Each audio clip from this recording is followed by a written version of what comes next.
நம் நாட்டில் அதிகமான வெளிநாட்டு தொழிலாளர்கள் சட்டவிரோதமாக நாட்டிற்கு வந்தபோது பண்டாத்தாங் ஹராம் என்று அரசாங்கம் அவர்களுக்கு முத்திரை குத்தியது.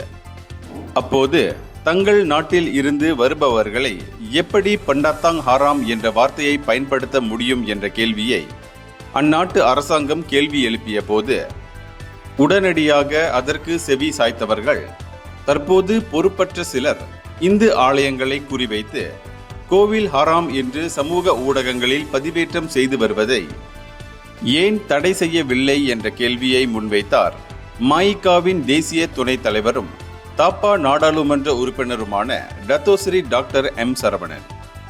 அந்நாட்டு அரசாங்கங்கள் கேட்டுக்கொண்டதும் உடனடியாக அனுமதியின்றி வந்த வெளிநாட்டினர் என்று மாற்றிக்கொண்ட அரசாங்கம் நாட்டின் வளர்ச்சிக்காகவும் மேம்பாட்டிற்காகவும் கடுமையாக உழைத்து பொருளாதார உயர்வுக்கு ஆணிவேராக விளங்கிய இந்திய சமுதாயத்தினரால் கட்டப்பட்ட ஆலயங்களை கோவில் ஹராம் என்ற வார்த்தையை பயன்படுத்தக்கூடாது என்று கேட்டுக்கொண்டும் அதற்கு அரசாங்கம் செவிசாய்க்காமல் இருப்பது வருத்தம் அளிப்பதாக உள்ளது என்று அவர் கூறினார். கடந்த காலத்துல ஒரு வார்த்தை இருந்துச்சு, வெளிநாட்டு திருட்டுத்தனமா நாட்டுக்கு வராங்கல்ல, அவன் என்ன சொல்லுவாங்கன்னா பண்டாத்தாங் ஹராம். இந்தோனேஷியால இருந்து பங்களாதேஷ்காரங்க வந்தவன்லாம் பண்டாத்தாங் ஹராம் அப்படின்னு சொல்லிக்கிட்டு இருந்தாங்க.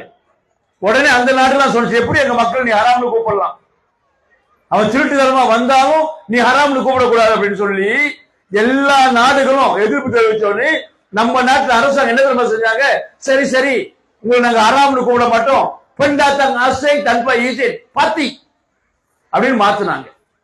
திருட்டுத்தனமா வந்த ஒருத்தனை ஹராம்னு கூப்பிட்டா பிடிக்கலன்னா இந்த நாட்டுடைய வளர்ச்சிக்கு இரவும் பகலுமாக உழைத்து ரப்பரையும் செம்பரையும் கொண்டு இந்த நாட்டை வளமாக்கிய தமிழனுடைய இந்து ஆலயங்களை நீ ஹராம்னு சொல்லும் போது இந்த இந்துக்கு எப்படி வலிக்கும் அப்படின்னு ஒருத்தருக்கு தெரிய வேணாம். ஏன் கூப்பிடுறான், நம்ம கிட்ட ஒற்றுமை. ஒருத்தருக்கு கூப்பிடாதவாரு இன்னொரு 3 பேர் வாய மூடிட்டு உட்காந்து இருப்பார். நிறைய இடம் போனா என்ன, வளம் போனா என்ன கடிச்சு பெறலாம இருந்தா சரி.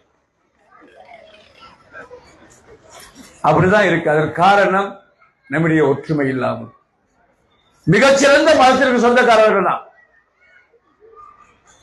அந்த மதத்துடைய தன்மை தெரியாததுனால எவ்வளவு வந்தவனா பேசுறது கூட்டிட்டு உட்காந்து இருக்கும். இந்தியர்களின் இதய குரல் மக்களோசை.